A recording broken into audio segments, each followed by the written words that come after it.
বাড়িতে সোলার লাগানোর বিষয়ে পিএম সূর্যা ঘর মুফট বিজলি যোজনাতে কি যারা ফ্ল্যাটে থাকে তারা কি অ্যাপ্লাই করতে হবে, অর্থাৎ ফ্ল্যাটের লোকেরা কি অ্যাপ্লাই করতে হবে, এই বিষয়ে কিন্তু অলরেডি পিএম সূর্যা ঘরের ওয়েবসাইটেই দেওয়া রয়েছে। হ্যাঁ, ফ্ল্যাটের লোকেরা অ্যাপ্লাই করতে হবে এবং 18,000 টাকা পার কিলোওয়াট সাবসিডি পাবে। যেখানে ইউজ করতে হবে যে মিটারটাতে আপনি কানেকশান পাবেন, অর্থাৎ রুফটপ সোলারের কানেকশান পাবেন, সেটা হচ্ছে কমন মিটার। কমন মিটার মানে যাতে লিফট, স্টেয়ারের লাইট, পাম্প, ওয়াটার পাম্প, যেটা কমন ওয়াটার পাম্প বা কমন যে কোনো জিনিসের জন্য ইউজ হয় সেগুলো ইউজ হয়, সে তার এগেনস্টেই আপনি কিন্তু পাবেন সোলার কানেকশানটা বা সোলার সাবসিডিটা।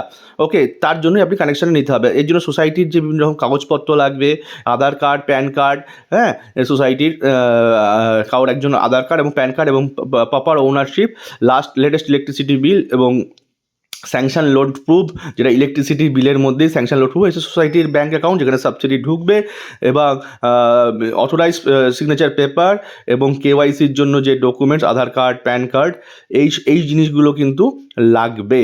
এবং মনে রাখবেন সবার কিন্তু নো অবজেকশন সার্টিফিকেটও লাগবে সেই ক্ষেত্রে, যেহেতু ফ্ল্যাট বা অ্যাপার্টমেন্টের ছাদ কিন্তু কারোর না, সেই ক্ষেত্রে যেটা বিদ্যুৎ তৈরি হবে সেটা কমন মিটারের সাথে অ্যাডজাস্টমেন্ট হবে। কোনো ইন্ডিভিজুয়াল মিটার অর্থাৎ সিঙ্গেল ফ্ল্যাট ওনারশিপের ক্ষেত্রে কিন্তু এই সাবসিডি বা সোলার প্যানেল কিন্তু বসিয়ে সাবসিডি পাবেন না।